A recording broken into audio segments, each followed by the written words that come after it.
I'm Kerriann Hurley, a passionate advocate for doing good. I always knew I was going to have a career helping people, but I wasn't sure how. I've met some amazing people who seem to understand the what and the how of doing good. We often hear about their work, but who are they? I decided to have a space where they could share about their work and common sense steps to doing good better. So welcome to Common Sense Steps to Doing Good. I'm Kerriann Hurley, and today I have one of my favorite do-gooders, Kerriann Hurley, who is also a do-gooder who sings. Yes. Welcome. Thank you. And Yes. so we started off talking very Christian, talking about the goodness of God and you know, what a joyful noise. Would you say that's how you got your good doing interests? I mean, it definitely is. It's a calling. It's a calling. So yes, because I think every calling comes from God. He puts certain passions and desires and things into you, and it is up to you to, pursue them and to seek to live them out, right? Yeah. Because you could totally disregard them and be like, nope, not doing that. But from very early, I realized that I was just the person among my friends who they would seek out for support, for guidance, for whatever they needed. And I was always very willing to help. I was just like, I got you. What do you need? Yeah. How can I help you? Right? And it didn't feel like a burden. It came really easy. It came really natural. I've always been very creative from the time I know myself. I've been singing, dancing, doing art, fashion. Like, I pursued, actually, before I even really got into, as you call it, the do-gooder space, that psychosocial practitioner type vibe, I was actually pursuing a degree in fine arts. Okay. Yeah, so I came out of school, I was like, I'm going to be an artist. Well, if I backtrack a little bit, I actually wanted to be, it may seem disjointed, but everything connects. Everything. I actually wanted to be a marine biologist when I was in school. Okay. Sucked at physics and chemistry, was doing pretty good in biology, but I loved anything to do with marine biology. And I was like, yeah, that's what I'm called to do. I need to be out in, I don't know, Australia or somewhere in this world, diving in the ocean, doing research. That's me. I didn't really get, I guess, in hindsight, I don't think I got the best career guidance where that was concerned. And so I was made to think, or at least I thought from the guidance that I was given, that because I didn't have all the sciences in the way I needed to have them, that this was now totally off the table and out of reach for me. Yeah. So I was like, okay, well, what else am I good at, passionate about? What else do I love? And it was art. So I actually then had applied to BCC, to their art program, their fine art program. What is BCC? Oh, the Barbados Community College. Okay. Yeah, so this is coming out of secondary school. Okay. Right? I applied, I went in. I was not successful in getting into that program that year. It was they had so many applicants. The list, it was real hard to even... Listen, it took me 3 times before I got into university. Okay? Girl. So here I am, out of school, with, what's my plan B? Because I'm not going to be home doing nothing. Even if I wanted to, my parents were like, girl. You got to mind yourself. Figure it out. So I was like, okay, well, what should I do? And I took that almost in the U.S., they talk about a gap year. Yeah. I kind of took that as a gap year to just do a little bit more exploring of, okay, well, what other education can I do that is supportive towards what I like? So I thought about how much I really like helping and supporting people, and I was like, well, maybe it would be helpful if I do some more learning or within the space of sociology. And then I was like, and then you need to know how to manage money, so let me just do accounts.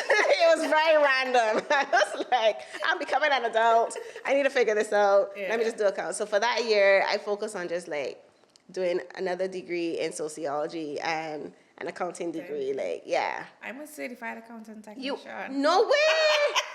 I look at that. I'm learning new things about you every day. Because I needed to learn up to find a way to earn Yeah. money, and I just wanted to do good. And my parents were like, everybody needs an account. True. It's so true. And I'm sure that skill comes in handy. No, I don't remember anything from that training. Karen. Oh my gosh. And I still struggle with numbers to this day. So, yeah. Are you debunking the whole thing about nothing being wasted? Because I believe nothing is wasted. No, it's not. It's definitely not wasted. Because Okay. that time, like, I mean, the whole, sorry. So the whole time of going through the different things, I still remained stubborn that I was going to do good. Gotcha. It was just, how was I going to do good and earn money? So I have tried different things. Right. I did a nail tech course to be like, I'll be a nail tech on the Yes. side. I was like, okay, didn't really do that. Then I was like, I was going to sell items. Didn't work. And the accountant, God bless my parents for supporting and paying for these things that I'm qualified in. And funny enough, the only thing that I've been able to be like a side hustle to do good is something that I just love. So I started to make sorrel because I love sorrel. Okay. And then I was giving it to one of my service providers as like a thank you Christmas time, and I was just giving away the sorrel, and the people were like, You should sell this. We need more, and you clearly will have to pay. Like, if you're making this, Yeah, you're gonna yeah, have to yeah. pay for it. So we will pay you You. to make more, and that's the only side hustle Yeah. that has been like repeated. Oh. So I'm in my fourth year of selling sorrel. Again, I also did not know that. I'm learning so much. And yeah, because doing good is challenging, and you don't always get consistent work. And Girl, we you gonna don't- talk about that. We can. So that balance, you said you didn't get the career advice that you were looking for. I mean, in hindsight, I think again. So if I go like pivot back to the comment about nothing being wasted, I do think literally it worked out for my good. Yeah. Because I see how my journey, all those steps led to where I am today, and the passions and all the things that I have, how where I am today now is really the fulfillment in many ways of what started back then. And I'm still very much passionate about climate and like literally I'm still working in the space of working on climate justice and climate change and getting to like do things like beach cleanups and you know, tell people about not littering. But I'm curious too, because you started off as marine biologist. But if anybody knows Kerriann is going to be wearing butterflies. And for those who are just audio listening and not watching us, she has on a green shirt with butterflies, earrings with butterflies, and her phone is covered with butterflies. So how do you go? And the tattoo is butterflies as well. Oh, well, girl, butterflies for me are, they're not just like this like cute thing that I love. It is very meaningful. It's really a part of who I am, the essence of who I am. When I think of my life and my life's journey is very much like that of a butterfly. So growing up, I was always a very, let me put it this way, I was always a very passionate person, very strong-willed, very like my mouth, I say what I feel, and it's hard for me sometimes to like hide my emotions. I wear my heart on my sleeve, and I wasn't always maybe the version of Kerriann that you see today. It was not the version of Kerriann that I was growing up. Maybe yes, my friends would always come to me for help and advice. But I'm sure I cut a few people with my tongue and just the way I was, and even in trying to do good, and maybe I did a bit of harm without knowing better or knowing how back then. And so for me, it's been really a metamorphosis, a journey of change, and understanding like how a butterfly becomes a butterfly. So coming from this caterpillar, which on the outside is very, some caterpillars, even though people may not like them generally, you have to admire their beautiful colors and the patterns and all that stuff. Like, you may not want to have one as a pet or like touch it, but you're like, oh, it's pretty, it's beautiful, right? But exactly that, you don't necessarily want to go around it per se, or embrace it.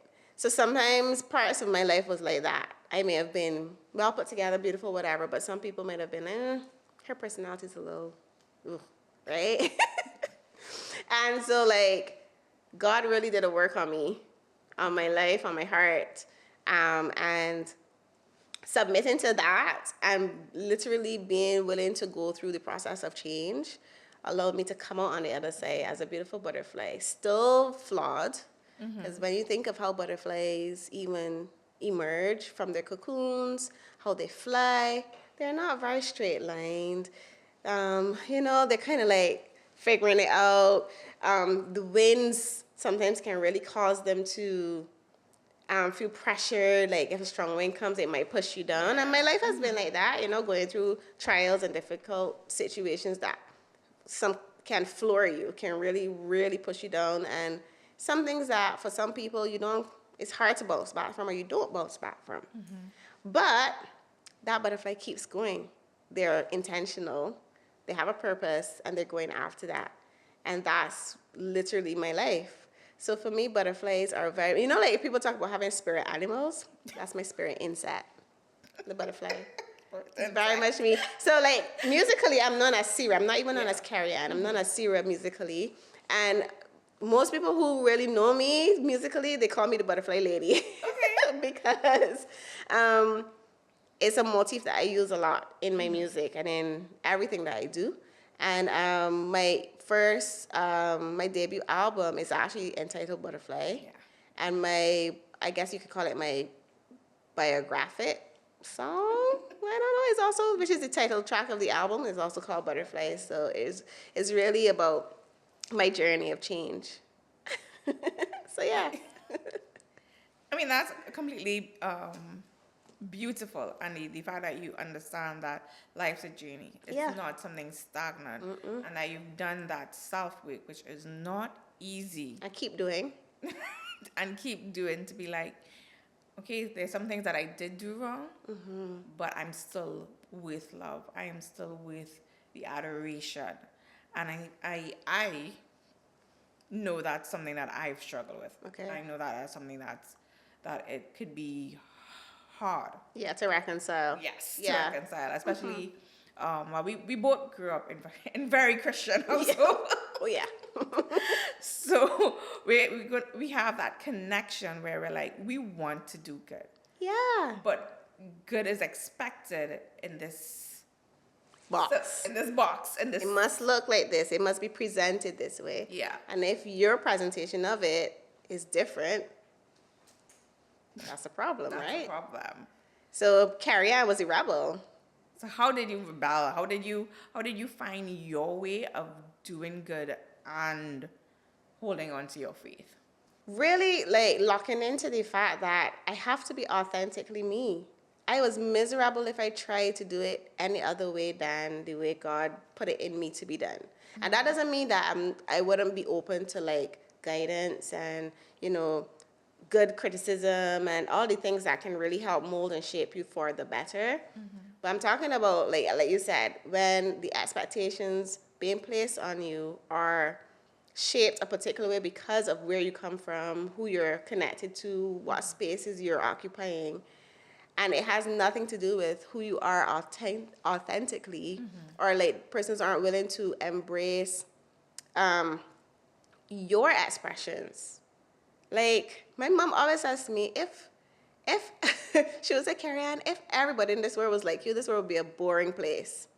And I was like, the audacity. Miss Creative? How could you say that? But I get what she means. Because we need variation. Oh, okay. We need people with different perspectives and viewpoints and expressions and so that we can actually really have a beautiful mix and we can actually have the best of anything, right? If everyone thought the same way, assumed things the same way, expressed themselves the same way, it would just be this linear one way of doing anything. And it would be a very boring place to exist in, because everything will also be very like, you just know what will happen. Yeah. I get that, but it's hard. It's hard. And it's hard to like try to talk policy and try to talk about systematic change. Big words. Laden. Laden. And being like, everything is not a spirit. Jesus. We're We are going there. going to pause for that one. Mm. And we are not negating that we don't wrestle against flesh and blood. Mm-hmm. And that there's spiritual wickedness. Yeah, all of it. And we are humans with free will. Yes. And therefore, we need to take responsibility for our actions. Absolutely. And do work on ourselves. Absolutely. Because two things can be true. And then from that work, do work that is good. Yeah. In the world. Mm-hmm. And on a community Let that basis. be the overflow. Yeah, on a community basis. And then, like I said, the systematic changes. Yeah. And all of that thing. How was that easy for you? So how do I handle that? Well, again, it's been let me say this. It has not been black and white for me, for sure. Many shades of gray. Lots of self-discovery and figuring out not just how do I want to show up in that intersectionality, but how does God want me to show up in that intersectionality? It's also been tough, reconciling the fact that he may have called me, not may have, he has. It's very clear for me that he has called me to be in spaces that maybe other Christians, other people will never go into. Because for them, it's like, ugh. Mm-hmm. That is completely against everything I stand for. But he gives me the grace. And I think, like how I said, like when I was first realizing that I'm called to serve in this way and that it was never a burden to do this kind of work or to help my friends to help, even being in certain spaces and having to engage in certain conversations, speak on certain topics, speak on how you can be a real Christian and still serve people who are vulnerable and who may not be the kind of people that society wants to embrace, or maybe making choices that even as a Christian, you're like, that's not what I think you should be doing. No. Yeah. But I see your humanity first. Yeah. So therefore, because I see you as a human, I still love you and I want to help you. And I'm not going to judge you. Because I'm also flawed. That's like, so the new term is an image bearer, right? Mm-hmm. Like they say that we're all image bearers and therefore we need to treat one another with the same love and kindness that God is treating him, because we're his image bearers. Yeah. And you just brought that home again, that once again, this earth, he put us here to take care of it and stewardship. To be his hands and his feet. Mm-hmm. How are you going to do that if you're sitting in your corner being like, I'm saved, I'm going to heaven, and I don't care about nobody else? Like, what are you doing? Well, I don't think it's only that. Like, I remember being in a room once, and we were talking about creation care, which is climate change, and how do we steward the relationship that we have with the world itself. And we were talking about going into communities and helping them build community gardens and teaching them like small steps to reduce their carbon footprint and stuff like that. And one of the participants were like, if the church is going into a space, the church just needs to preach the gospel. It doesn't matter if the person is hungry, if the person is clothed, or if the person is doing something that's harming the environment. We care about the gospel. What do you think, or how do you as a Christian do good? How do you navigate that space with that kind of? I don't agree. Because how can, I think in the Bible, I'm pretty sure it talks about it, like, how can a person, or how much, or how possible is it really for a person to even not just hear the word of God, but respond to it if they're hungry? And that's their primary focus at that time. If their primary needs, the things that they're really consumed with, are all that's occupying their mind. And I've seen it in my work as a social worker, where I've been maybe trying to present a particular thing to someone I'm working with, and they're there and they're like, yeah, okay. But it's not even penetrating, because they're so focused on, right, I hear you and I know that's true, but I'm trying to figure out how to get food for my child, like, right now. Yeah. So if you're worried about being hungry and your children being hungry, me telling you about something that is equally important, but is not in your mind in terms of your list of priorities, it doesn't rank. How is that going to help you? And I feel like where Christians are concerned who take that approach, they're missing the mark. And they're doing more harm ultimately than good. And to me, sometimes I feel, and I've seen it, it creates an environment where people then actually push away the gospel, push away the good news, because they feel like it's just been thrown at me without considering my full humanity. And then they're not really open then to embracing it, to pursuing it, to even letting it do the good work, because they just disregard it from the jump. So I don't subscribe to that. For me, while I am helping you get your groceries, while I am helping you figure out like how to deal with your self-esteem and rebuild your your sense of who you are, while I'm helping you literally do all the things that are on your priority. While I'm doing that, I'm also showing you how this is not just me, Kerriann, doing it. This is actually God. Yeah. Meeting you where you are. Like, you were hungry, you couldn't figure out how to think. It's not because I have either resources myself or access to other resources that I can link you to.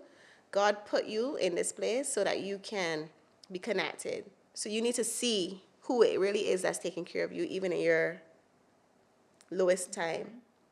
And that's preaching the gospel. That's telling them through works, through your good deeds, and also having conversations about the goodness of God. Do you ever because you say that he gives you the grace, but like when you're in these situations where you feel like there's a conflict or a intersection between faith and doing good, what are I don't know, talk us through. How do you go through that? I pray, I'm like, Lord, you're going to figure this out for me, because this is not it. I've had those experiences. So I work in sexual and reproductive health. Been doing that for about 20 years now. I know I look like a baby, but I've been I've been around for a minute. And I've been a social worker for quite a while. So the bulk of my social work life and practice has been within the sexual and reproductive health and rights space. Okay, cool. And of course, that means I'm going to be dealing with lots of taboo topics. Yeah. So we're talking about sex workers. We're talking about the LGBTQ, community. We're talking about young mothers, unwed, having multiple children, all these things that society generally looks down on and will not necessarily jump to support and help. Yes. Because of how we feel about them, right? And so there have been times where I have been in spaces where things that are either being discussed or maybe agendas, external agendas that are being pushed, definitely do not align with my faith. Yeah. And I literally do, honestly, pray and say, God, this is not it. So please make a way of escape, like figure it out. And there have been times where I've either then no longer had to be on the project or he's put people in my space, but he's given me the right words to use to not compromise my potential, where how I stand and where I sit, and still, because it's not a but, and still help and do good and not do harm. And to be, in some instances, a testimony to those persons who may be considered marginalized and stuff, that God still loves you, regardless of who you are, what you do, your past, your experiences, whatever. Like, that's not the thing that's on, well, for me, that's not what's on display and not what I'm concerned about. I'm concerned about you. Yeah, but it's the power of the A-N-D. It's the power of that. It took a while for me to learn that, especially in my doing good, because humans tend to speak in like these finalities. Right. So I help. So if then. Yes. And I help this if, and we're always looking for the perfect person to help. You have to be suffering in a certain way. Right. And so we're putting parameters on the suffering. Yes. Right. And we have to check this and we have to check that. Which, I mean, do you have some understanding of why it probably started? Because some people do try to work this system. Yes. But at the same time, and we could do these things and coexist. Yeah. Not necessarily meaning that we are endorsing, not necessarily meaning that we are practicing that same lifestyle ourselves, but because we live in a world that is full of his image bearers. Yeah. Like, why am I going to judge a girl or a woman who chooses to have a termination, an abortion? Without going there without understanding the full context of her situation and what even led to that decision. I have worked with women and girls who have decided to have terminations not because they wanted to. Some of them were in circumstances where they were forced to. Let's talk about that. Because we're only seeing the termination, right? Yeah. We're not seeing the things that are influencing and causing that end result, right?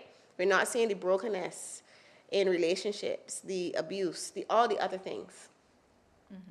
But that calls for empathy. It calls for empathy, and it calls for a level of curiosity. I want to understand why, not why in an accusing way, but like, this has to be a hard decision. I don't think anyone is going to sit and be like, today I'm going to run to the grocery store. I'm going to go to a yoga class.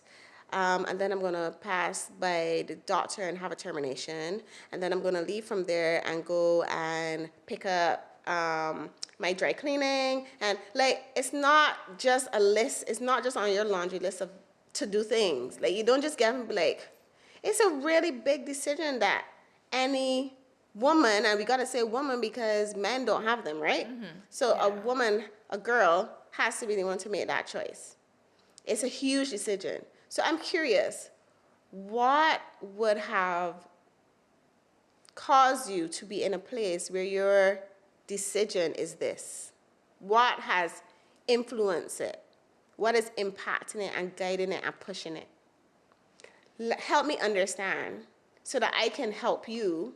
Let's also be honest, there's some women who are like, I just want to do it. They're very flippant. Yeah. But that's not everyone. We can't paint everybody with the same brush. And I'm also very much of the opinion, if we're going to say that God has given us free will, we have free will to choose to follow him or not, why then are we removing will when it comes to things like autonomy of our body and what we choose to do with it, right? To me, free will is free will, and it covers everything. It doesn't mean that you are, again, like you rightfully said, you're not endorsing or supporting certain things. But the reality is, this is what it is. So who am I to dictate to another person? I feel like we went straight in the deep end, and I'm sitting down here and I'm like, baby, do gooder Karen would be dying because Yeah. the pro-life, doing the the presentations, going in the streets, and all of that was me. And me now and where we are now, I'm Yeah. like, okay, I probably did not have all the information that I needed when I was making those decisions. Yeah, I think that's usually it. I don't understand some of the situations. I don't understand some of the medical terms because even now with the pushback and the change in some of the legislation globally, people are saying what you all are calling an abortion is a medical miscarriage or whatever. So a lot of women who thought that they were just having a miscarriage and not realizing that the procedure that was helping them to pass the child after the fetus was also part of having what the general term is as abortion. And it's just like, did I have all that information? And do I have all the information now? Probably still not. Like where do I stand? And that was one of my concerns when I think about like doing a podcast. We're on a podcast. Yeah. Because I'm like, is somebody going to judge me for past views? Am I going to be allowed to change my position if I say something on this now and then 2 years later I'm like, well, no, I was presented with new information and I don't know how I feel about my stance anymore. And I mean, and that's okay. It's okay to go through the nuance of thinking about how you thought about things before and then come into a place where, okay, now, like you said, with new information, new insight, new understanding, having a different feeling. And I don't think you should be judged for that because we do it in many instances for many things. We do it with fashion. I mean, cheese on. Yeah. At one point, you might have been like, "Ugh, those jeans, those skinny jeans, never in life." And then you put on one and realize, ooh, yeah, she look pretty good on me. And all of a sudden, you're like, you know what? I actually don't feel that way about these anymore. I'm okay with skinny jeans. Like, you change your view. So not to trivialize it, because obviously we're talking about a really, like, heavy, important, serious topic. But I think the principle at work is the same. And I feel like at the end of the day, human beings are not black and white. Life is not black and white. And there's so much, like using the word nuance again, that we are not privy to, that we don't fully understand. And especially on this side, like when all this comes to an end and this earth passes away and we come into the new dispensation, then we will be enlightened about a lot of things. We'll be like, oh, I didn't know that. That makes so much more sense now on the other side. But while we're here, we have to work with what we have and ask God to give us his insight, his guidance as to how to make the best decisions.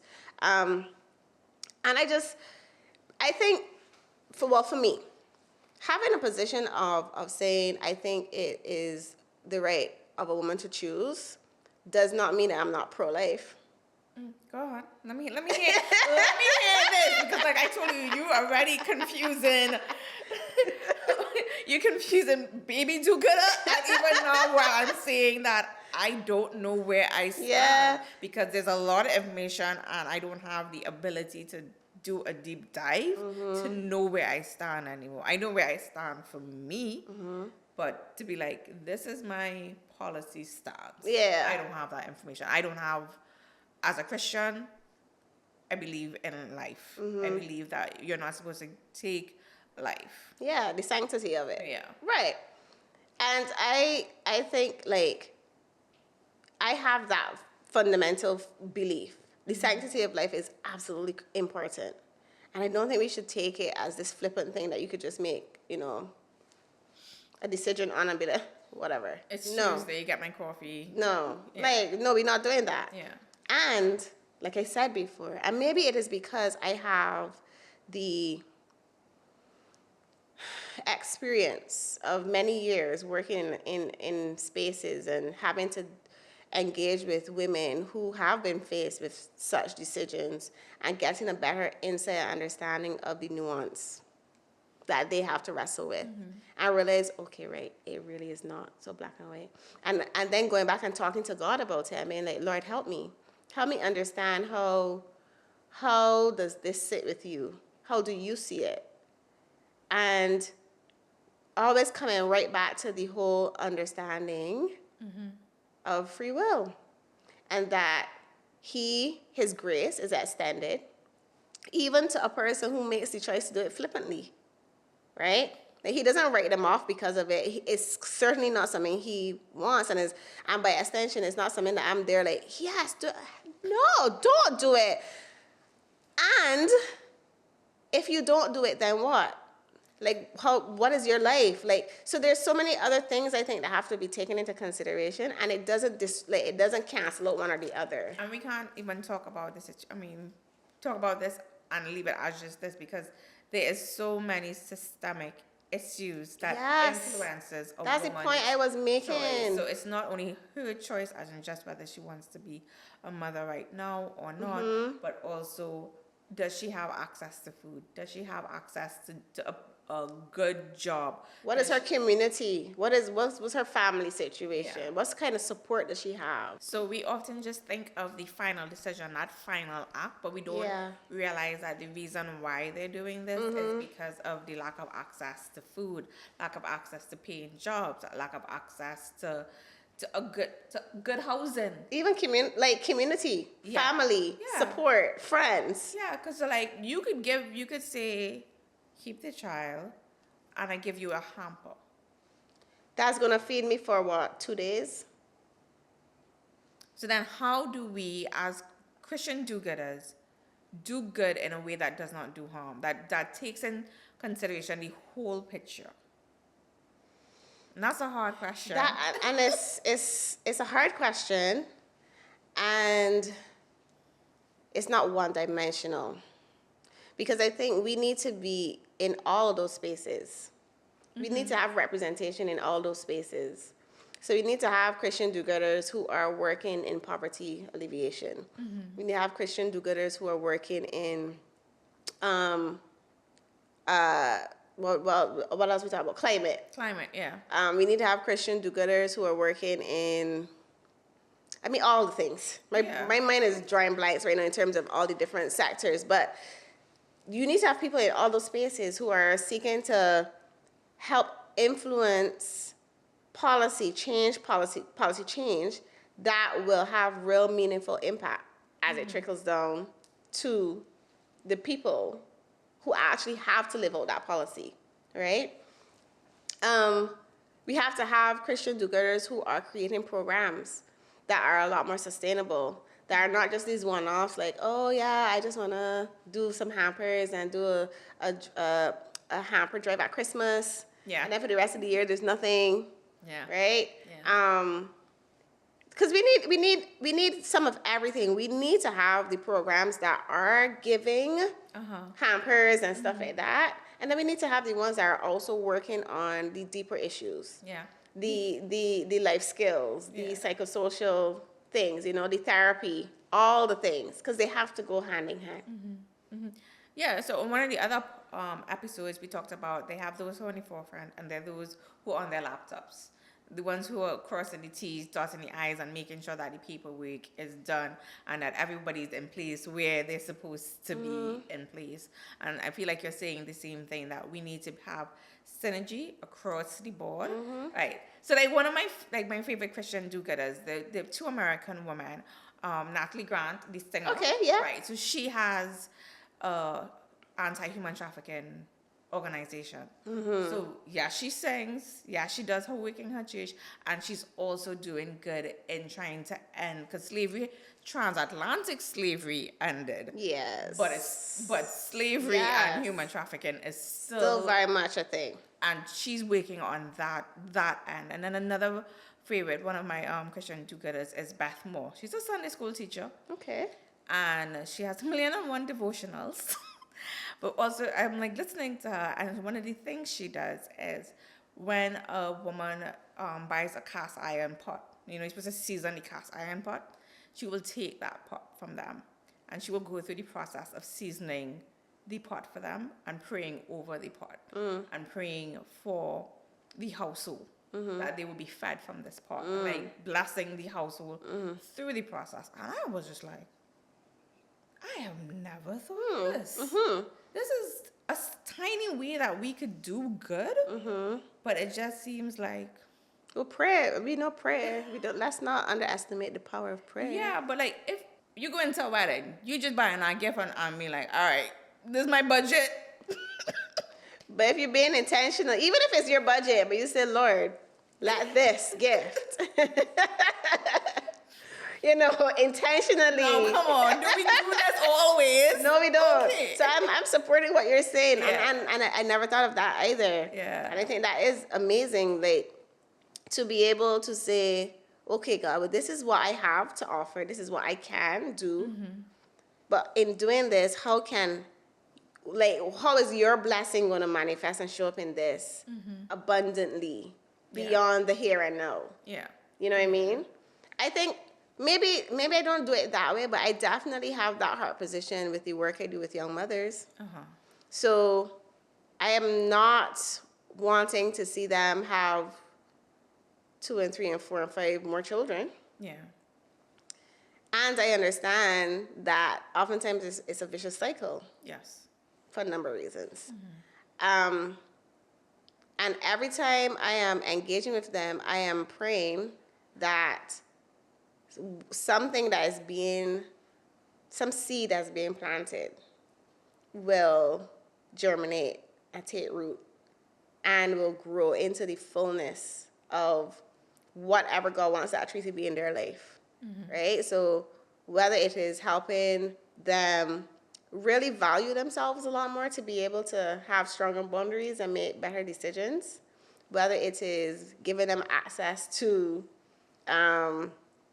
do a skill that can help them make money, you know, whether it is helping them just also improve their life skills just so they can be a better, feel more able to actually parent the child or children that they have without having to feel like I don't have this and I need to lean heavily on somebody else for it. And sometimes that leaning heavily on someone else causes them to have another child. Yeah. Yeah. But I like that you said earlier about this is where God called you to serve and this is your space. And even when I talk about the pots and whatever else, you're like, well, you know, I do that also in my circle because I know one of the challenges that we have in the Christian circles is that when we think about doing good, yeah, we think Sunday school, we think the youth group, but if we really want to do good, we need to be a missionary or we need to be a pastor. And you're here and you're like, no, like doing good is a daily activity. Absolutely. You can do good in your office. You don't even have to be a social worker or a psychosocial practitioner like me. Like, you're at work. You have proximity to people at work.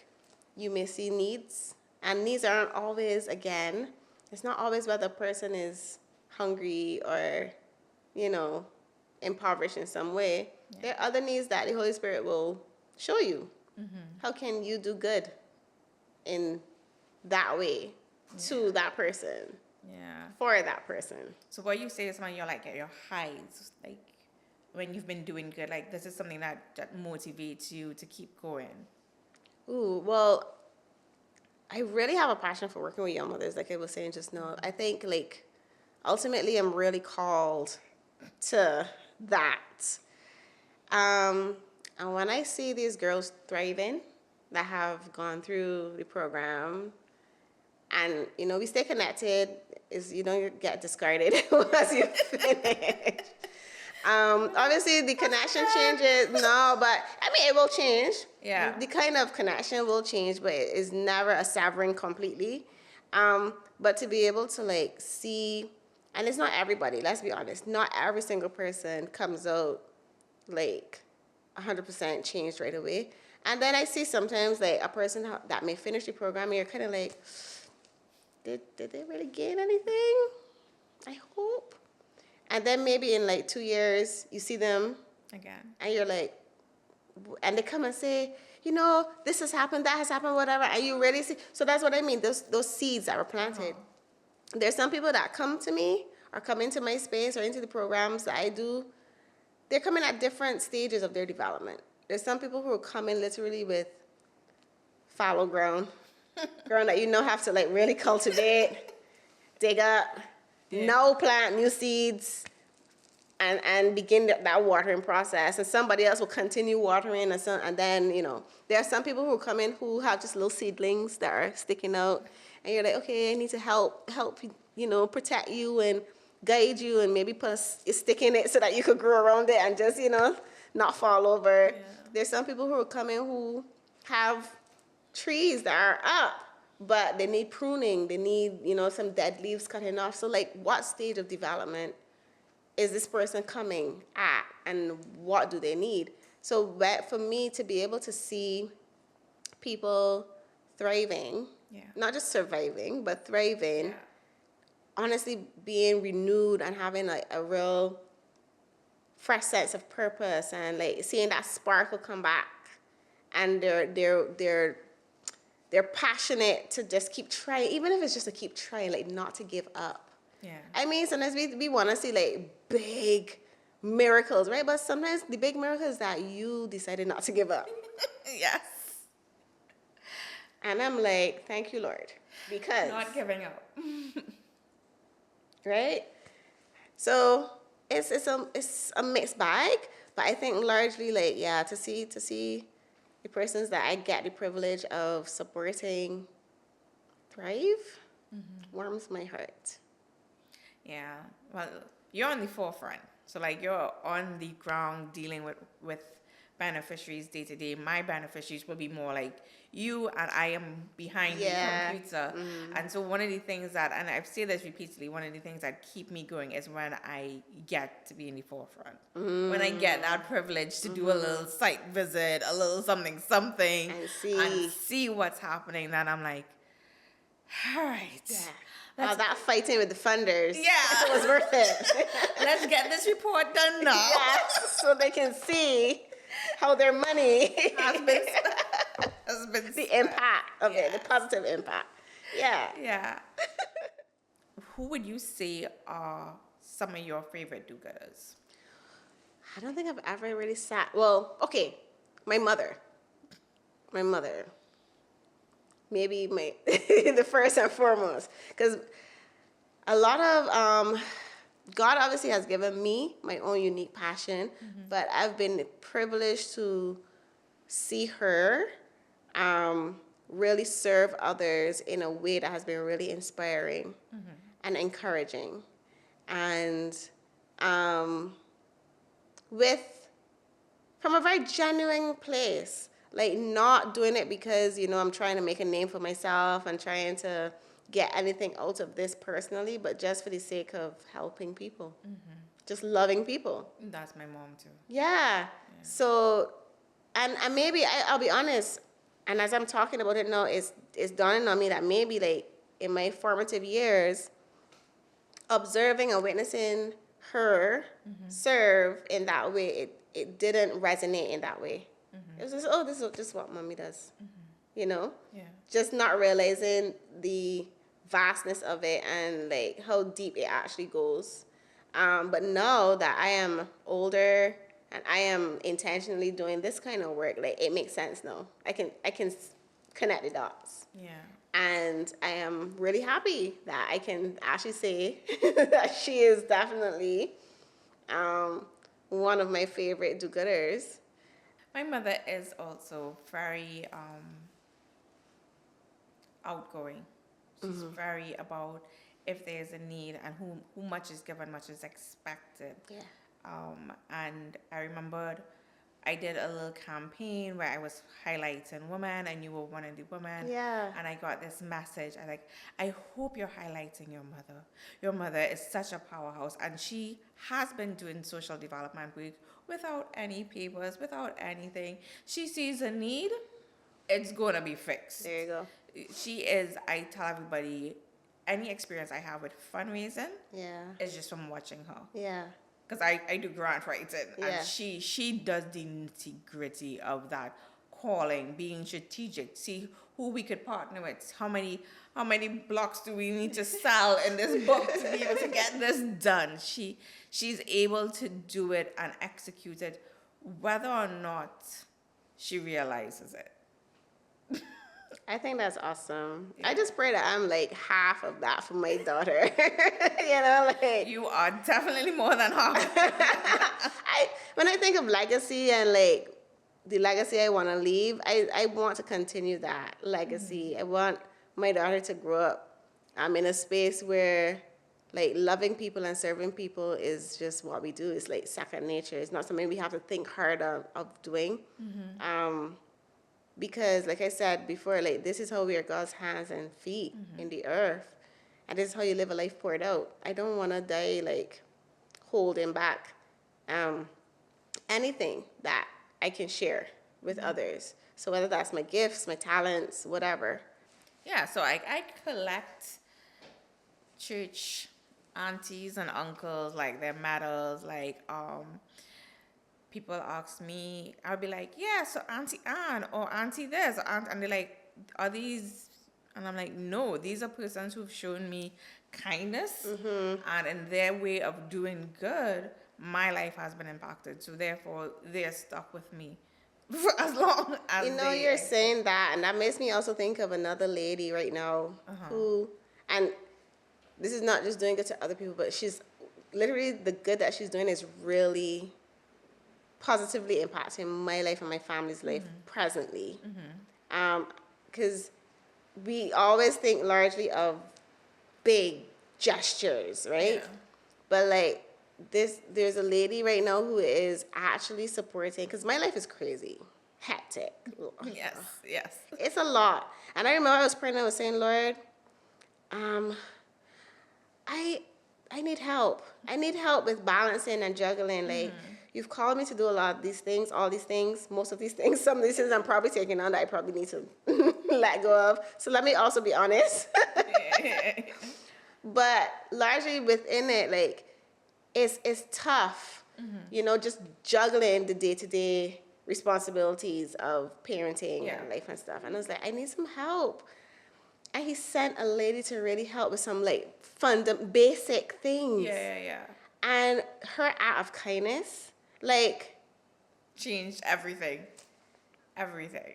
so you see what I mean about being God's hands and feet? Yeah. Like literally the way that she's serving God and helping my family is freeing me to even continue To do more. work and not be bogged down with things that was stressing me before and that was causing me then to not be able to be free to really do more in what he's called me to do in those ways. And like, so I feel like it's really good to put that scope, that frame on it, so people understand, like, to be a do-gooder doesn't mean that you have to be like on a big platform or You don't have to be a super academic. No. You don't have to be a social worker. No, you you don't have don't. to be like me behind my laptop trying No.